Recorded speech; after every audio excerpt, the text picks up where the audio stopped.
There's a line between cute and unsettling. I didn't see it at first, not when Kimber flashed that crooked little grin and said, "Can I have a bite of yours?" We were sitting in this greasy spoon diner on the edge of Starkville, Mississippi. The kind of place where the coffee tastes like motor oil and the waitress calls everyone honey. Kimber ordered a salad. I ordered a double cheeseburger with curly fries and a milkshake. She took a bite of my burger before I even touched it.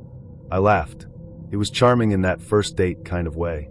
She looked so proud of herself, like she'd gotten away with a harmless heist. I said, "You didn't even ask," and she said, "That's how I show I'm comfortable."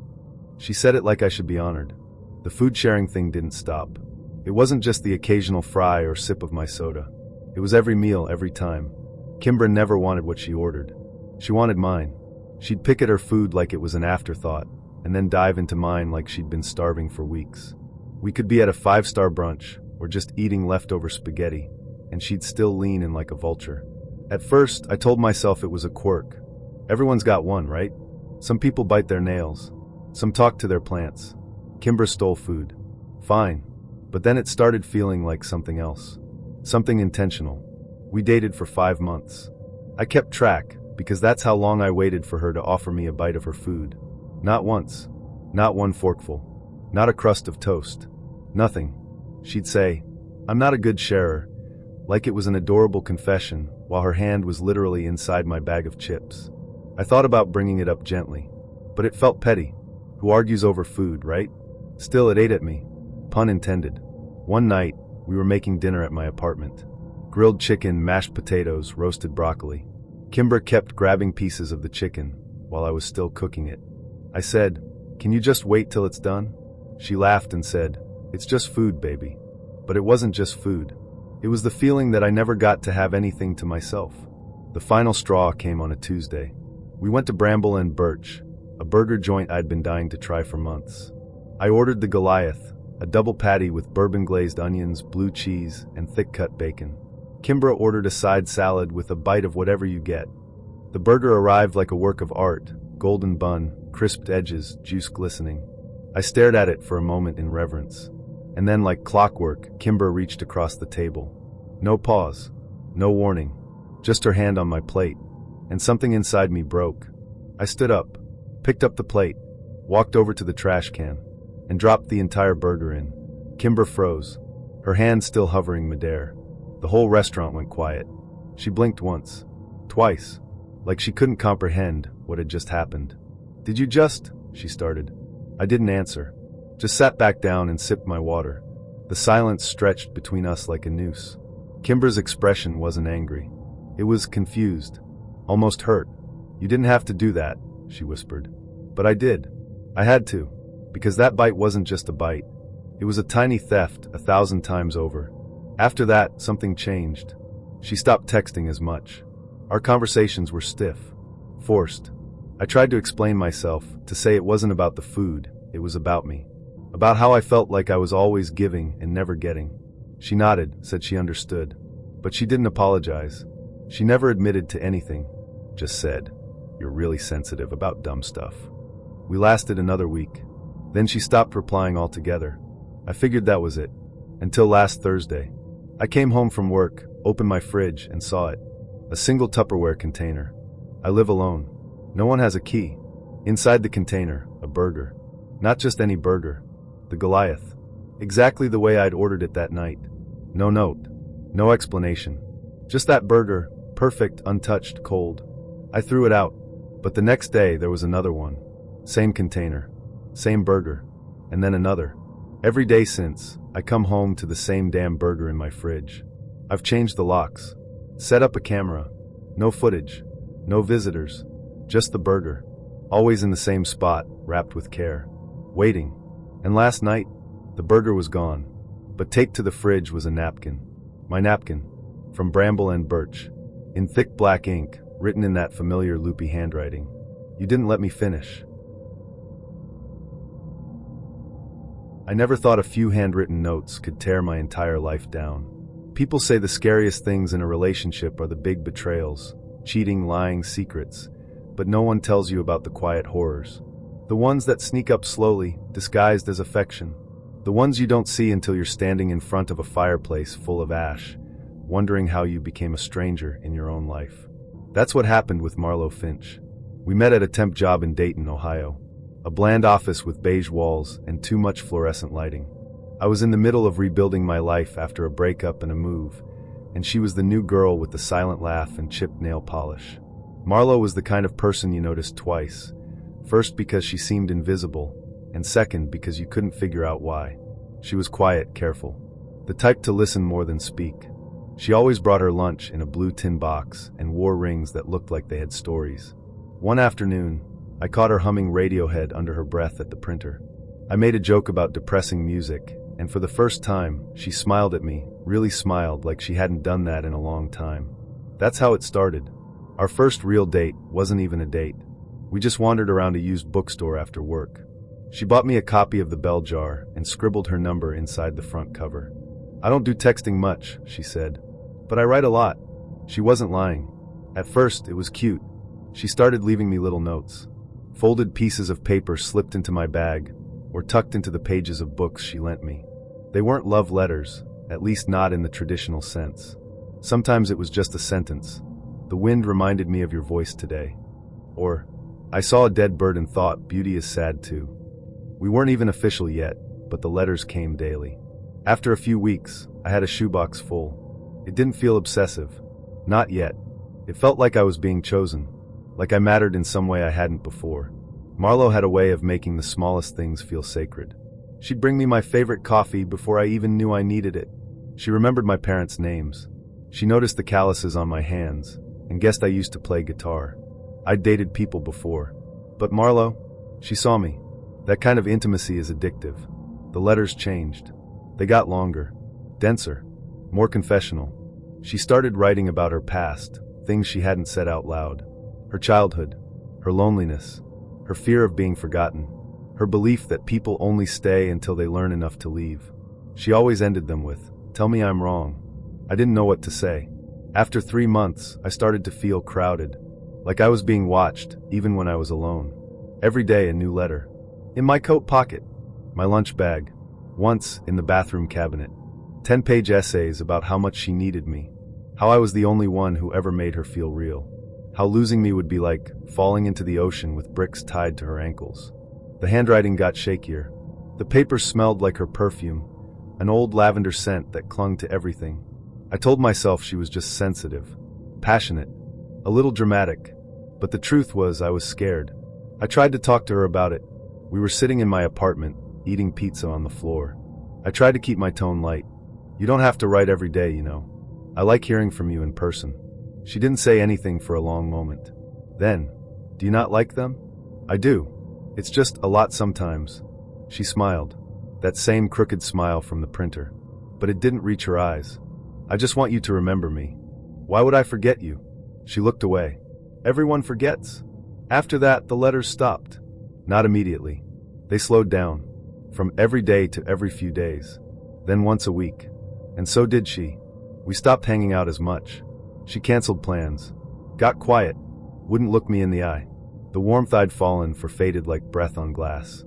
Her messages became single words. Okay. Sure. Fine. I tried to make things better. I brought her flowers. Wrote her a letter. But she never opened it. Just placed it on my table and said, "That's not who you are." A month passed. Then one night, I came home from work and smelled smoke. Not fire, smoke. Lingering. Heavy. I panicked. Thought I left the stove on. But when I turned the corner into the living room, I froze. The fireplace was full of ash. The letters, every single one she had ever given me, were gone. All that remained were little black flakes, curling and fragile. The shoebox was missing. The book she gave me. Even the sticky notes on my fridge. All of it gone. Burned. I didn't understand. Was it a breakup? A warning? I called. No answer. Texted. Nothing. I drove to her place the next night. Knocked for 10 minutes straight. Finally, she opened the door. Not fully. Just a crack. Her eyes looked different. Hollow. What did I do? I asked. She said nothing. I asked why she burned the letters. She said flatly, "You asked me to stop. That doesn't mean destroy them. I don't give pieces of myself to people who don't want them." Her voice was calm. Not angry. Not sad. Just empty. I won't write to you again, she said. And I won't give you anything you didn't ask for. And then she shut the door. I never saw her again. I tried at first. A few calls, emails, messages. They all vanished into the void. Eventually, her number disconnected. Her Instagram disappeared. She quit her job. It was like she'd evaporated. Like she'd been a dream. A strange, lavender-scented dream that turned to smoke the moment I tried to hold it. Months passed. I moved apartments. Tried dating again. It didn't stick. Nothing really does anymore. Every time someone texts me a heart, I wonder if they'd tattoo it on their skin the way Marlowe inked my name into her paper soul. Every time I see a letter in the mail, I hesitate. Even junk mail feels like a ghost tapping on the door. One rainy night, nearly a year later, I found a manila envelope wedged under my front door. No return address. No name. Inside, ashes. And a single scrap of paper. Her handwriting. One line. Now there's nothing left to remember me by. I don't know where she went, but I still dream of Marlowe Finch. Sometimes she's writing letters. Sometimes she's setting them on fire. But she never speaks. I met Nura in late spring, when the city was suffocating under wet heat, and everything felt like it might bloom or rot. She was standing outside a closed flower shop, peering through the glass as if she could will it to open. Her sundress fluttered slightly in the breeze, though there was no breeze to feel. Her skin had a pale, unbothered glow, and she wore a small locket in the shape of a seed pod around her neck. I missed it by 10 minutes, she said as I passed her. What were you hoping to get? Something alive, she said, eyes still fixed to the window. A new voice for my garden. It was such an odd response that I smiled. She didn't look at me at first, but when she did, her gaze landed with weight. As if she'd just decided something. You should come see it sometime. I laughed awkwardly. Your garden? She nodded. We exchanged numbers beneath a flowering dogwood tree. I don't remember what I said. I don't remember what she said either. Only that she looked like something half-grown and entirely dangerous. Nura lived on the top floor of a brownstone wrapped in ivy, in a neighborhood that smelled like hot concrete and too many secrets. Her apartment had no television, no artwork, no mirrors, just plants, everywhere. Vines trailed from the ceiling like veins. Potted flowers bloomed in every corner. Moss grew along the windowsills. A single twisted tree curled out of a broken ceramic tub in the middle of the living room. The air inside was thick, sweet, almost wet. She saw me looking and smiled. Each one has a name, she said. I asked if she'd always loved plants. She tilted her head. They loved me first. We started dating that week. At least, I think we did. She never asked, never declared anything. She simply appeared in my life. A new constant, a new rule. She rarely left her apartment.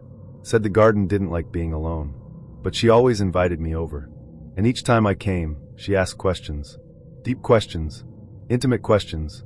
Things no one had asked me since I was a child in therapy. What do you regret most from when you were 13? Have you ever broken something on purpose just to feel in control? Whose name do you still say when you're dreaming? Sometimes, she whispered my answers into the petals of her orchids. Other times, she murmured them while trimming vines. When I asked her why, she said, "They grow best when they know who you are." Over time, the plants began to change. New blossoms bloomed, ones I'd never seen before. Unusual colors. Veined petals. Some glowed faintly in the dark. A lily-like flower in the kitchen started curling toward me when I entered. The moss on the bathroom floor became spongier, darker. It sighed when I stepped on it. I told myself it was just atmosphere. That Nura had created a living environment so immersive it tricked the senses. Like walking into a dream someone else was having. But the changes in me were harder to explain. I began losing energy. Slowly at first. Just a little more tired. A little more distracted. But soon I started forgetting things. Words would vanish mid-sentence. I'd leave keys in the fridge. Miss calls. Sleep through alarms. I had bruises on my arms that I didn't remember getting. Pale purple half-moons along my thighs and shoulders. Nura noticed. She touched one gently and said, "You're adjusting." To what? The rhythm. When I didn't respond, she stroked my cheek and said, "The garden takes what it needs, but only from those it trusts." I stopped inviting her to my place. She never came anyway. When I suggested we go out for dinner, she frowned, as if the idea offended her. "Out there is too loud," she said. It hurts them. She meant the plants. That was the first time I considered leaving. The next morning, I woke up in her apartment with no memory of arriving. There was dirt under my fingernails. A red smear on my ankle like a root had brushed me in the night. I asked her what happened. She looked at me, expression unreadable, and said, "Sometimes you come when you're needed. The garden remembers." I began documenting everything. Photos, voice memos, journal entries. One morning, I listened to a recording I had taken while sleeping. There were whispers. Nura's voice, soft and low. The heart opens best when it's left alone in the dark. Breathe in. Let go. You are mine, and they are yours. Grow. I went to her place less and less. Each time I stayed away, she sent me gifts. Not texts. Not emails. Living gifts. A potted plant would show up outside my door, or a single flower in a glass bottle. Always vibrant. Always reaching. The petals would move, just slightly, as if tracking my breath. Once, I threw one out. It was waiting at my front door the next morning. Inside, no sign of how it had gotten in. Its leaves were curled. Hurt. I decided to end it. I went to her apartment. Prepared a speech. Told myself I'd be firm. She opened the door before I knocked. As if she'd known. "I understand," she said before I spoke a word. "You feel drained. Frightened. I don't know who I am anymore." She reached out, gently touched the center of my chest. "But they do," she whispered. She stepped aside, and I saw it. In the center of the room, a new flower. Dark red. Almost black. It was shaped like a mouth, blooming open. Inside the petals, something pulsed softly, like a heartbeat. A small tag hung from its pot. It had my name. I ran. Didn't look back. Blocked her number. Burned the plants she'd given me. Switched apartments. Tried to forget, but I still dream of vines wrapping around my limbs, of petals whispering in my ears, of soil sliding into my mouth. One morning, I woke to find a mark on my shoulder, a perfect imprint of a leaf I'd never seen before. 2 nights later, I woke up on the floor of my bedroom. The soles of my feet were stained green. There was dirt on my sheets. Last week, I received a package. No return address. Inside, a new plant. Small. In a pot shaped like a skull. The petals were the exact color of my birthmark. Attached was a note. In her handwriting. "You're blooming beautifully. I'm so proud. Sometimes, I catch my reflection in the mirror and swear my skin looks different. Fresher. Translucent. Sometimes I hear my name spoken in rustling leaves. Sometimes I sleep for hours and wake up with soil in my teeth. I think she meant it when she said I'd never leave. Not while her garden is still growing. And not while it remembers my name." I never considered myself gullible. I was cautious with my heart, and even more so with my finances. But that was before I met Daniel. It started innocuously enough. A friend convinced me to join a new social app, Connect, designed to foster professional and personal relationships. I was skeptical but curious. After setting up a profile, I received a message from Daniel Pierce. His profile picture was unassuming, a candid shot of him laughing, eyes crinkled at the corners. His bio mentioned a love for travel, a career in finance, and a recent move to Chicago. He seemed genuine. "Hi Olivia," his first message read. "I noticed we have similar interests in travel and literature. Mind if we chat?" I hesitated but replied. What harm could a conversation do? Our chats became daily rituals. Daniel shared stories of his adventures, hiking in the Rockies, exploring European cities, and his recent endeavors in cryptocurrency investments. He was articulate, knowledgeable, and had a way of making complex financial concepts seem simple. "Crypto is the future," he told me one evening. "I've been fortunate to get in early. It's not just about money, it's about being part of something revolutionary." I admitted my ignorance about cryptocurrencies. Numbers and markets always seemed daunting. He offered to explain, and I found myself intrigued by his passion. Weeks passed, and our connection deepened. Daniel was attentive, always remembering the little details I shared. He'd send me articles about topics I mentioned in passing, and recommend books he thought I'd enjoy. It felt like he truly listened. One evening, after discussing our favorite novels, he shifted the conversation. "Olivia, have you ever considered investing? Not just in crypto, but in general?" I laughed. "Me? I can barely keep track of my savings account." He chuckled. "I understand, but investing isn't just for the wealthy. It's about making your money work for you. I could guide you if you're interested." I was flattered but hesitant. I don't know, Daniel. It sounds risky. There's always risk, he admitted. But with the right strategies, it's manageable. I wouldn't suggest anything I haven't done myself. His confidence was reassuring. Daniel's lessons began informally. He'd send me links to beginner's guides, explain terms like blockchain and wallets, and share his experiences. He emphasized the importance of starting small and only investing what one could afford to lose. After a month, he broached the subject again. If you're comfortable, I can help you set up a small investment. Just to get your feet wet. I was still unsure. I appreciate it, but I don't have much to invest. Even $500 is a start, he encouraged. Think of it as a learning experience. I mulled it over. Daniel had been nothing but patient and kind. I trusted him. Okay, I agreed. Let's do it. We set up an account on a trading platform he recommended. He guided me through the process, ensuring I understood each step. My initial investment was $500, as suggested. To my surprise, within a week, my account showed a modest profit. Daniel celebrated my success, praising my decision. See, you're already getting the hang of it. His enthusiasm was infectious. Over the next few months, under Daniel's guidance, I made additional investments. Each time, he was there to advise and support. My confidence grew, and so did my trust in him. Then, one evening, he shared an opportunity. Olivia, there's a new crypto project launching soon. It's invite only, but I can get you in. The potential returns are substantial. I was intrigued but cautious. How much are we talking about? Minimum buy-in is $5,000, he said, but it's poised to triple within months. $5,000 was a significant sum for me. I hesitated. Take your time, he said. I just didn't want you to miss out. I spent the night researching. The project seemed legitimate, and Daniel's track record with me had been solid. I decided to take the plunge. I transferred the funds to the account Daniel provided. He assured me everything was set. Days turned into weeks. I checked the platform regularly, watching as my investment grew, just as Daniel predicted. I felt exhilarated. Then one morning, I tried to log in and couldn't. An error message flashed. Account not found. Panic set in. I called Daniel. Hey, there's a problem with the platform. I can't access my account. He sounded calm. Don't worry. They're probably doing maintenance. Give it a few hours. Hours became days.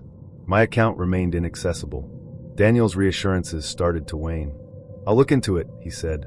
But sometimes these things happen. What do you mean? I pressed. Markets are volatile, he explained. There's always a risk. But you said. I know what I said, he interrupted. But nothing is guaranteed. I felt a chasm open between us. The warmth and attentiveness that once defined our interactions were fading. Daniel became elusive, often unavailable or curt in his responses. Desperation led me to deeper research. I discovered forums discussing scams eerily similar to my situation. Stories of individuals who had been lured into investments by trusted acquaintances, only to lose everything. A sinking realization hit me. Had I been conned? I confronted Daniel. Did you ever care about me, or was I just a target? He sighed. Olivia, it's not like that. Then explain it to me. Silence. Goodbye, Daniel. I hung up, feeling a mix of anger, betrayal, and heartbreak. In the aftermath, I grappled with self-blame. How had I been so blind? But through support groups and counseling, I learned that manipulation is insidious. Scammers prey on trust and emotions, weaving narratives that cloud judgment. I reported Daniel to the authorities, though I doubted it would lead to restitution. My savings were gone, but I was determined not to let him rob me of my dignity. Months later, I received a message from an unknown number. Olivia, I'm sorry. Truly. I never meant to hurt you. I deleted it. Some bridges are best left burned. There's a moment when your heart sinks and your brain refuses to follow. It's like the body knows something before your mind will let it in. That happened to me at 7:06 p.m., in a booth by the window at Veretti's Italian Kitchen, in a suburb just outside of Providence. And it all started when Eli told me he had a surprise dinner planned. Eli Dayton was not the surprise dinner type. He was routine, almost to a fault: Monday morning workouts, Friday movie nights, Thai food on Wednesdays. Our relationship was safe. Not boring, just soft around the edges. Predictable, in a comforting way. That's why I said yes when he picked me up that evening with a nervous little smile and said, I want a night to be special. It didn't even cross my mind to wonder why he seemed pale. I just thought he was trying. We pulled into a quiet parking lot, tucked between an insurance office and an old video rental store turned vape lounge. The restaurant was small, warm lights glowing through sheer curtains, white tablecloths and soft jazz pouring from inside. I'd never been there before. I asked how he found it. He said, someone recommended it. The hostess smiled when she saw us. Party of two? Eli hesitated, then nodded.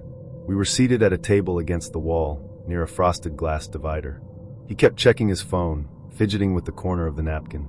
I tried to ignore it. Maybe he was nervous about a proposal or some big job news. I had no idea what was coming. The waiter brought water and menus. I asked Eli, "You okay?" He smiled, but his lips barely moved. "Just a lot on my mind." "Work?" He shook his head. "No, something personal." But he didn't elaborate. I didn't push. At 7:06 p.m., a small bell jingled as the front door opened. I glanced up, half expecting the waiter or another couple. Instead, I saw a woman walk in holding the hand of a little girl. Behind them, 2 boys trailed in, all under 10. Then came the man. Tall. Familiar. My stomach turned. Because the man who walked in was Eli. I blinked. Looked at the man sitting across from me. Still Eli. Still here. Still real. I looked back at the family by the host stand. The man turned, half smiling. And that's when it hit me. Not a twin. Not a doppelganger. The same man. My Eli. He froze when he saw me. So did the woman. She followed his gaze, her eyes landing on me like knives. The hostess said something, but I didn't hear it. Blood roared in my ears. My body went cold. Then hot. Then hollow. Eli, my Eli, stood up. Not the one by the door. The one at my table. He stood like he was walking toward his own funeral. I stood too. We both faced the front. Face to face with his other life. The woman stepped forward. She didn't scream. She didn't cry. She simply asked, "Is this the one?" Eli didn't answer. I did. "Who are you?" She laughed. Not kindly. "I'm his wife," she said. "And those are our kids." I felt my knees give. I grabbed the table to steady myself. "Wife," I repeated like a ghost echoing through a canyon. Eli closed his eyes. "I was going to tell you," he said quietly. I laughed. Out loud. Ugly and loud. "In a restaurant?" He looked down. I didn't know how else. The staff was watching. Other diners turned their heads, pretending not to. The children were confused. The little girl clung to her mother's coat. One of the boys asked, "Who's that lady, Dad?" Eli's wife knelt down and whispered something to them, then stood and said to me, "You should leave." "No," I said, surprising even myself. "I think he should leave." She tilted her head. "Why?" "Because I didn't lie to anyone." Eli finally moved. Walked toward her. Then stopped. Turned back to me. I didn't mean for it to go this far. That sentence. The last pathetic nail in the coffin. I grabbed my purse and walked past them all. Didn't run. Didn't cry. Just walked. Out the door. Into the cold night. He followed me to the parking lot. "Wait, please. Just listen." I turned on him. "How long?" He didn't answer. "How long?" 3 years, he whispered. 3 years. That meant he had a double life longer than most people keep houseplants alive. "Did they know about me?" I asked. "No." "Did I meet your kids at the grocery store that one time?" He didn't answer. Because he knew. I didn't drive home. I drove to a motel 30 miles away. I sat in the bathtub, fully clothed, water rising to my waist, thinking about every moment that had felt real and wondering what he was doing during those hours he wasn't with me. I thought about the weekend trips he canceled, the last-minute business calls, the ring-shaped indent on his finger that never matched the story about an old injury. And I remembered the little girl's face. She had his eyes. The next day I changed the locks. Deleted every picture. Blocked every number. I didn't give him a chance to explain. Because there's no explanation for making someone an accessory to betrayal. He sent me a letter. 1 page. Typed. It said, "I loved you in my own way. I wish I could have made space for you without destroying what I already had. I'm sorry you found out like that. Maybe one day you'll understand." I didn't reply. I burned it in a ceramic bowl in the backyard. Watched the ash scatter. And I hoped he was watching the wind carry it away. It's been a year. Sometimes I still think about that restaurant. I drive past it and see couples at the window, laughing over breadsticks. I wonder how many of them are telling the truth, and how many are just better liars. Eli Dayton doesn't exist anymore. Not for me. He's just a memory, a ghost in a booth at Veretti's. And somewhere out there, his daughter is old enough now to ask real questions. I hope he tells her the truth. I hope she doesn't learn it the way I did, at a dinner she was never supposed to attend. I met Stellara on a Tuesday that smelled like wet pavement and burnt espresso. It was one of those gray afternoons where the clouds felt heavy enough to fall, and I was waiting in line at a small bookstore cafe that I'd never been to before. I was distracted, scrolling through my phone, half-heartedly eyeing the scones, when someone tapped my shoulder. "You've got good taste in sad poetry," a voice said, melodic and sharp with curiosity. I turned, and there she was, slender, pale, with a soft edge to her smile and eyes that didn't blink as often as they should have. She pointed to the book I had tucked under my arm, Nocturnes for the Broken, a collection of grief-soaked verses I'd bought during a rough patch. I laughed. "Guess I'm feeling dramatic." "So am I." She smiled again, a slow curl of her lips. "Want to sit together?" It was so casual, too easy. But her presence was magnetic, like she walked in the world a few inches off the ground, and being near her felt like gravity bending toward beauty. So I said yes. We sat. We talked. For 4 straight hours. Her name was Stellara. She had once been a cellist, classically trained, had even toured with a small European ensemble. But a long, unnamed illness had ended her performing career. Now she taught piano to children, she called them her tiny stars, and wrote poetry she never shared. She loved the moon but hated the word lunar, said it sounded cold. That night, I couldn't stop thinking about her. The way she talked, like each word was a verse. The way she watched me, as if I were more important than the world around us. By Friday, we were seeing each other every day. It escalated fast, but I didn't mind. Stellara brought a kind of intensity one hadn't realized I craved. She texted me long paragraphs, philosophical questions, strange dreams, sad childhood memories. When we were together, she was always close, leaning on my shoulder, playing with the cuff of my sleeve, speaking in a tone that hovered between poetry and pleading. She said things like, "Isn't it weird how quickly we become each other's homes? You feel like the last chapter in a book I've read before." At first, it felt romantic, deep, like she was peeling back layers no one else had touched. But then it started to feel too much. She cried when I didn't answer a text right away, apologized for no reason, then accused me of pulling away. She'd stare at me sometimes with a strange sadness and say, "I just hope you don't leave before it's time." I chalked it up to trauma, to passion. I told myself I could handle it. Then, on the 13th day of knowing her, she told me she was dying. We were in my apartment, on the floor beside the couch, drinking cheap wine and listening to a scratched record she'd brought. "My kidneys are failing," she said, so casually I almost didn't hear her. "What?" She repeated it. "They're shutting down. It's genetic. Complicated. I'm not eligible for the transplant list." I froze. "Jesus, Stellara. I didn't know. I'm telling you now." She sipped her wine. "There's a workaround. A directed donor. Someone healthy. Compatible. Someone who loves me." She looked up, her gaze clear and heavy. I knew what she meant. "Stell," I said carefully, "we've only known each other for 2 weeks." Her expression didn't change. Not a flicker. "I know," she said. "I understand." She left shortly after. Said she was tired. She didn't kiss me goodbye.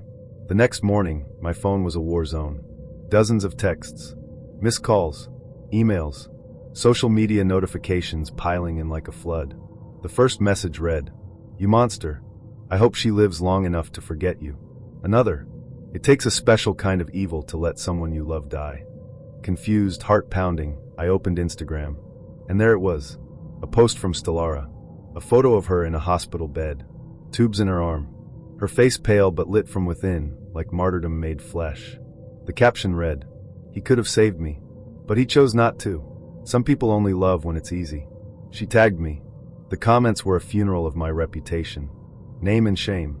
This guy's heartless. Imagine being given a chance to be a hero and choosing to be a ghost. This is emotional homicide. Some were from strangers. Some from people I vaguely knew. Friends of friends. College classmates I hadn't spoken to in years. I tried to defend myself, at first. Tried to explain. But each reply was twisted, mocked, dismissed. So I deleted my accounts. All of them. Vanished from the digital world like a ghost. But it didn't stop there. A week later, flyers started appearing. Posted on street lamps near my building. Taped to cafe windows. Left under windshield wipers. Always the same design. A photo of Stellara. The quote from her post. My full name printed underneath in bold. Then the voicemail came. Blocked number. 2:17 a.m. I let it go to voicemail.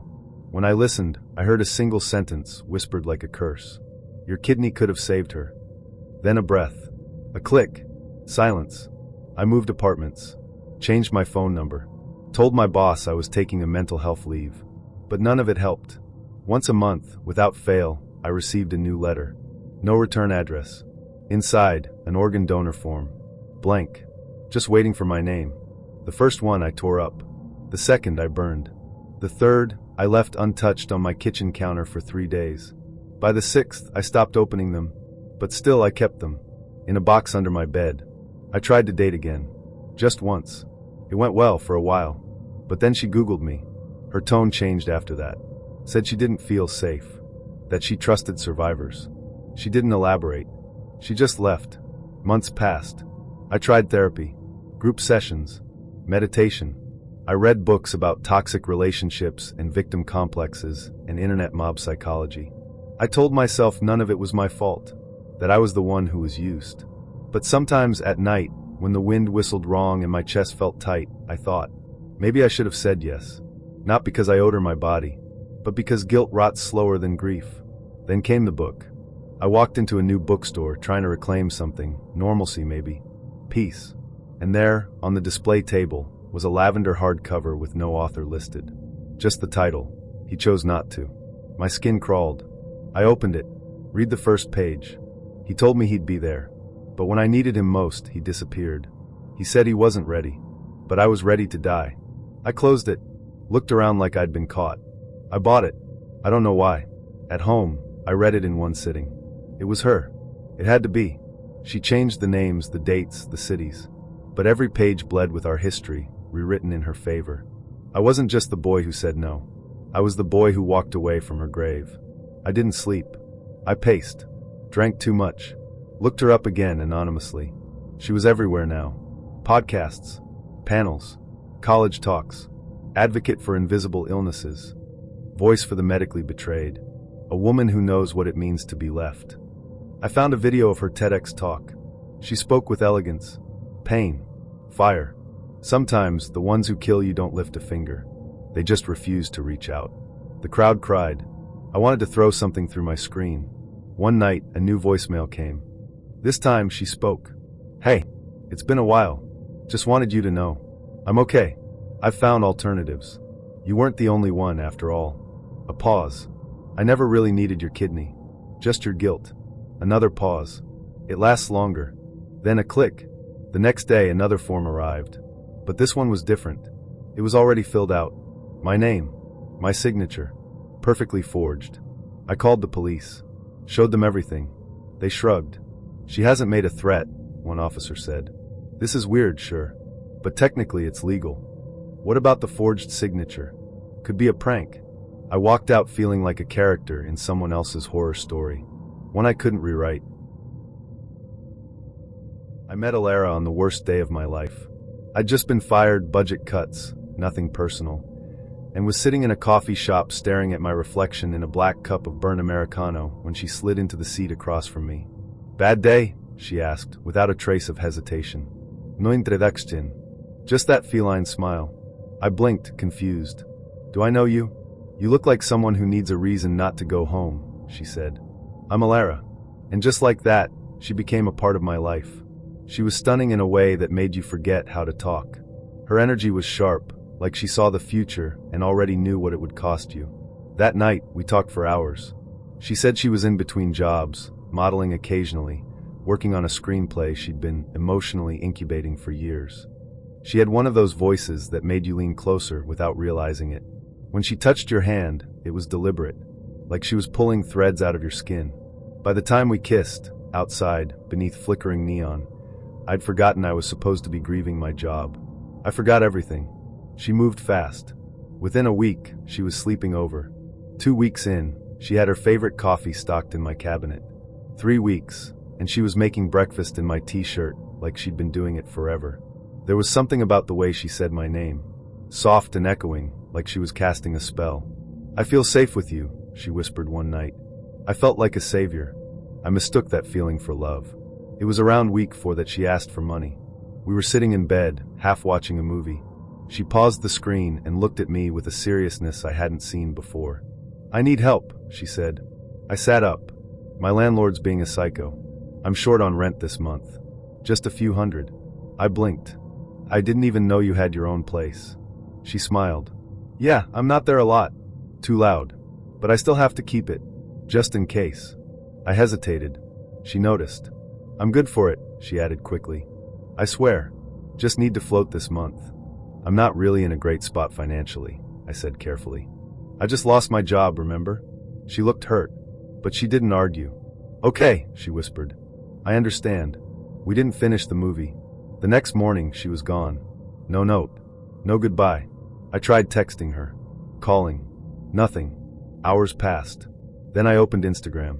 She'd posted a photo of herself looking out a rainy window. The caption read, "Sometimes the people who claim to care the most disappear when you're most in pain." The comments were immediate. "He sounds like trash. You deserve better. I've been there. Stay strong, girl."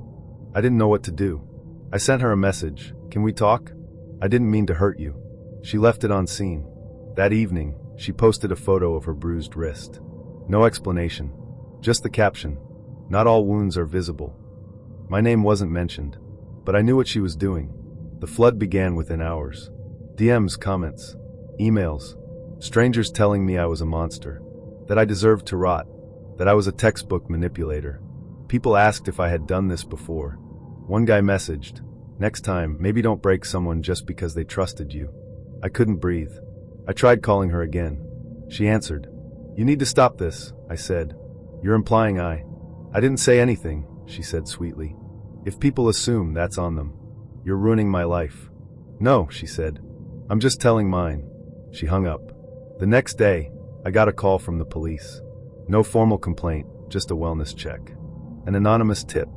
The officer was polite, sympathetic even, but the weight of the unspoken sat between every sentence. I could see it in his eyes. He didn't believe me. I stopped going outside. Friends stopped responding. My neighbor started giving me sideways glances in the hall. I tried to explain, to post my side, but the moment I did, I got accused of gaslighting, of victim blaming, of trying to silence a survivor. Alara posted again. He hit me with his silence. That was the line. It spread like wildfire. Within hours, someone made a graphic of her quote with a photo of her face and the words, "Silence is still violence." I was tagged in every repost. I got fired from a temp job I'd just started. They didn't even pretend it wasn't related. "You're a risk," the HR manager said. "I'm sorry." The same day, I found a note slid under my door. "You can't hide behind your clean record forever." I tried to track her down, go to her building. But when I arrived, her name wasn't on the intercom. I checked the leasing office. "She moved out," the receptionist said. "Left suddenly. Didn't leave a forwarding address." The apartment was wiped clean. But when I got home, I found an envelope on my desk. It hadn't been there that morning. Inside, a single piece of paper. "If you'd just paid the rent, this wouldn't have happened." I stopped sleeping. My chest constantly felt like it was caving in. I started seeing a therapist, but even she looked at me with suspicion when I explained the situation. "You know," she said gently, "perpetrators often minimize their role." I stopped going after the third session. A few months later, a woman reached out to me. Her name was Cass. She'd seen one of the threads accusing me. But instead of joining in, she searched deeper. She found that Alara had pulled similar stunts before, always just vague enough to escape consequences. Always leaving just enough implication to burn someone's life down without ever stepping into court. "She did it to my brother," Cass said. "Almost the exact same script. He still doesn't talk to people." I asked if her brother ever confronted Alara. Cass laughed. "You can't confront smoke," she said. "She disappears before the fire starts." I never saw Alara again. But every now and then, I see a quote pop up on someone's story. A variation of her words. A soundbite from a podcast. A vague post from someone new, always about a man who betrayed her when she needed him most. No names. Just shadows. Sometimes I wonder if she even remembers me, or if I was just another story she told to survive. 1 year later, on the anniversary of the first time we met, I got a package. Inside, a crumpled $5 bill, a copy of our first photo together, and a sticky note. Rent's due. The first time I met Elric, he was carrying a tarantula on his shoulder. Not in a cage, not in a box, just casually perched there like a brooch made of nightmare. We were at a friend of a friend's art show, one of those warehouse gallery pop-ups with flickering fluorescent lights and experimental jazz humming from a dusty speaker. I was drinking cheap wine out of a plastic cup when Elric appeared beside me, a living Halloween prop clinging to his hoodie. I flinched. He didn't. "She's friendly," he said. "Her name's Matilda." I nodded, trying to hide my panic. "Cool. Super cool. Love spiders." He smiled. "No, you don't. But I like that you tried." That was Elric. Observant, odd, and way too charming for someone who kept live reptiles in his bedroom. We started dating a week later. At first, his weirdness felt like mystery. He had a terrarium in every room, lizards, snakes, insects. He talked to them like they were roommates. He'd whisper to his boa constrictor while cooking, recite poetry to his bearded dragon while folding laundry. Elric the Enchanter, I called him once. He just smiled and said, "Animals are honest." That's all. He wasn't wrong. He was gentle, in an eccentric way, open but unreadable. When he looked at you, it was like he was peering through a keyhole into your soul. He made you feel chosen, known. We dated for 2 months before things began to shift. Tiny things at first. He insisted on keeping all the windows closed, even during heat waves. Said the lizards liked it that way. He labeled everything in his apartment, drawers, plates, even chairs. "Helps with alignment," he told me. "Prevents energy slippage." I rolled with it. Everyone has quirks, right? Then came the spider. It happened late one night. I'd stayed over. We were in bed watching some black and white horror flick from the 60s. Elric fell asleep, his head on my lap. I got up to grab water. I didn't see her. Matilda. She must have been crawling across the rug. I felt the crunch before I saw her. A horrible, delicate pop beneath my heel. I froze. Looked down. She wasn't squished completely, just broken. Still twitching. I screamed. Elric sat up instantly. "What was that?" I couldn't answer. Just pointed. He walked over, knelt beside what was left of Matilda. Picked her up with both hands like she was a child. He didn't scream. He didn't cry. He whispered she was 16. Then he looked at me. "You'll have to bury her." I thought he was joking. He wasn't. He handed me a small shoebox lined with tissue paper and moss. Inside, Matilda, her legs carefully tucked, her body posed like she was sleeping. "I already made it," he said, "for when the time came." He led me out to the backyard behind his apartment. Gave me a tiny, ornate trowel. Told me where to dig. The hole had to be 5 inches deep. No more. No less. I did it. He read a eulogy. Quoted some poem about decay and the cycles of life. We stood in silence afterward for what felt like a full minute. He didn't hold me. He didn't thank me.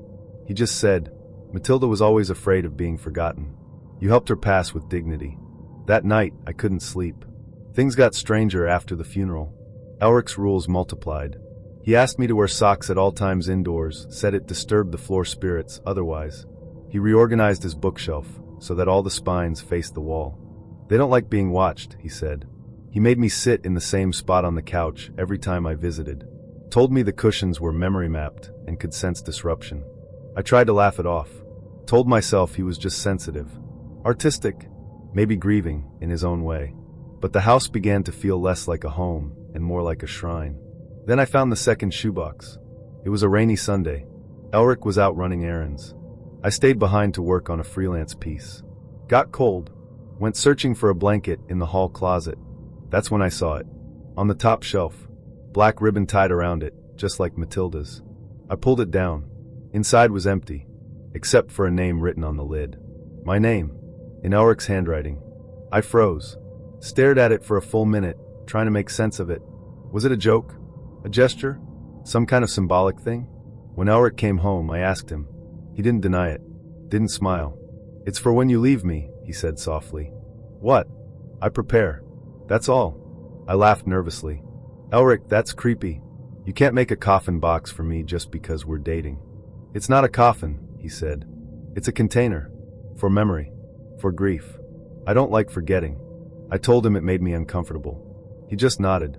Most truth does. After that, the house began to close in around me. I found notes tucked in my bags. Inside my shoes. Tiny slips of paper with phrases like, "Please don't vanish. Some things shouldn't be left behind. Stay soft. Stay here." I stopped staying the night. He noticed. One evening, he invited me over for something special. I considered saying no, but guilt gnawed at me, so I said yes. He cooked dinner, beat pasta of course blood red, and lit candles all over the apartment. No lights, just flames and shadows. Everything felt deliberate. He handed me a gift. Another shoebox. I hesitated, heart pounding. "Open it," he said. Inside was a glass orb. Inside the orb, suspended like a scene from a snow globe, a tiny model of me. Hair, clothes, expression, all accurate. It was too perfect, too detailed. "I made it," he said, "from memory. And hair." I dropped the box. He didn't flinch. "I don't want to be remembered like this," I said. He blinked slowly. "But it's how you are." I left that night. Didn't say goodbye. Changed my number 2 days later. But Elric didn't chase me. Not directly. Instead, I started receiving letters. Each one postmarked with no return address.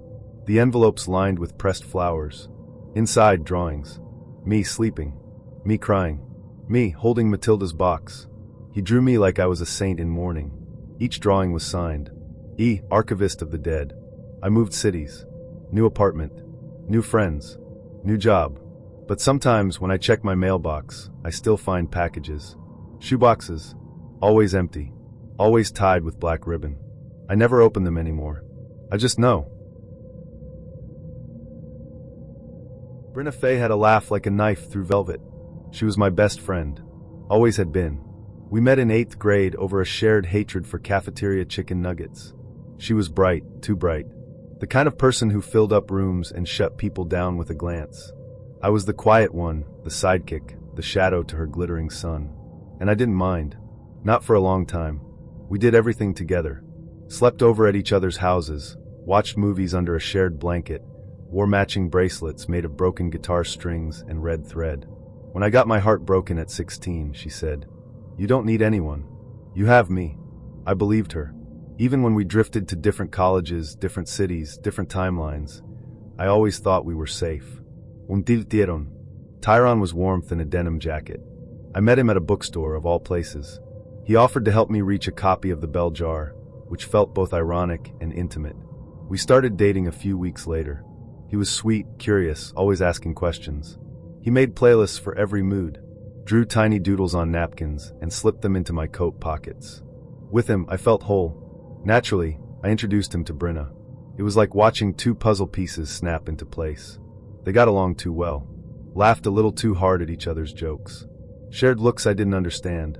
But I told myself not to be paranoid. They were both flirty. Both bold. I was just being sensitive. That was what Brenna always said about me. "You feel everything too loud," she'd whisper. Like it was a compliment. The first real crack came on a random Thursday. Tyron left his phone on the couch while he showered. It buzzed once. Twice. Then kept going. I didn't mean to look. I didn't. But curiosity is a cruel little thing. The name on the screen said B. The messages. Thinking about last night. "You smell like autumn. Miss you already." Then a selfie. Brenna. Wrapped in sheets. Hair wild. Smiling. I stared at it for a long time. Not because I didn't believe it, but because I did. I didn't scream. Didn't cry. Didn't throw the phone across the room. Instead, I waited.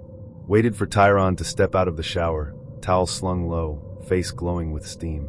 I asked him calmly, "Do you love her?" He blinked. "What?" "Brenna. Do you love her?" He sat on the bed. Looked away. "She understands me better," he said quietly. That was it. That was the sentence. I left that night. Packed a bag, ignored his calls, turned off my phone. I walked until my legs went numb, then sat in a park until dawn broke like a bad promise. Brenna messaged me the next day. "You were always too sensitive." No apology. No guilt. Just those 6 words. Like my heartbreak was a flaw in me, an overreaction. Like I was the problem for feeling betrayed. I blocked them both. Tried to erase them. But grief doesn't respond to logic. It doesn't care that someone told you it wasn't that serious or that love is messy. It just sits in your lungs and grows teeth. Time passed. I started over. New city, new job, new people. But the internet has a way of haunting you. Every few months, I'd see them online. In photos. Together. Always smiling. Always cropped. If you didn't know what to look for, you'd never realize the third person had been cut out. Me. There was one photo in particular. Tyron at a festival, Brenna leaning into his shoulder, both laughing under fairy lights. I remembered that night. I took that photo. My thumb was still in the original corner. But they'd edited it out. The betrayal wasn't just that they loved each other. It was that they'd rewritten history. Deleted me from the story. Like I had never mattered. I started collecting the photos. Screenshots. Posts. Captions. At first, it was masochism. But then it turned into evidence. Proof that I existed. One night, after too much wine and a grief-shaped playlist, I messaged Brenna from a burner account. "Do you ever think about what you did?" She responded instantly. "You never really belonged to him. Or to me. Some people are just interludes." I didn't sleep that night. I sat up imagining all the times she had smiled at me, hugged me, told me she loved me. And I wondered, when did she decide I was disposable? Months later, I bumped into them. It was bound to happen eventually. Same city. Same circles. They were at a gallery, holding hands, her wearing a necklace I'd given her years ago. They froze when they saw me. I didn't speak. Just walked past them. But I smiled. Not because I was okay, but because it hurt them. Later that night, I found another photo online. A group shot. Big smiles. Brenna and Tyron in the center. Laughing. Happy. If you zoomed in, you could see me in the mirror behind them, passing by, blurry, half-turned. An accident. A ghost. That was the last time I ever saw them in person. But not the last time I heard from her. Every year, on my birthday, I get a message from a blocked number. Happy interlude. That's all. I used to cry when I read it. Now I just delete it. But some nights, I lie awake and wonder what hurts more. That they betrayed me, or that they never looked back. Destina was the kind of person who made you feel lucky just for being near her. The first time I saw her, she was in line ahead of me at a food truck, balancing a phone on her shoulder, a coffee in one hand, and a tote bag sliding down her arm. She turned to me with this bright, exasperated grin and said, "If I drop dead, promise me you'll finish my falafel." I laughed. She winked. And somehow, 5 minutes later, we were eating together on the curb like old friends. By the end of that week, we'd had 3 more spontaneous meetups and 1 proper date. By the end of the second, I was falling. Destina was fire and velvet, charismatic, chaotic, and endlessly distracting. When she talked, she demanded the world's attention. She told stories like they were confessions. Her past was always just blurry enough to sound fascinating. She never asked for permission. She expected yes like the weather expects rain. And I gave them. All of them. At first. I planned her birthday dinner because she didn't believe in planning for herself. "It's more special when someone else cares," she'd said, twirling a piece of hair around her finger. "That way it means something."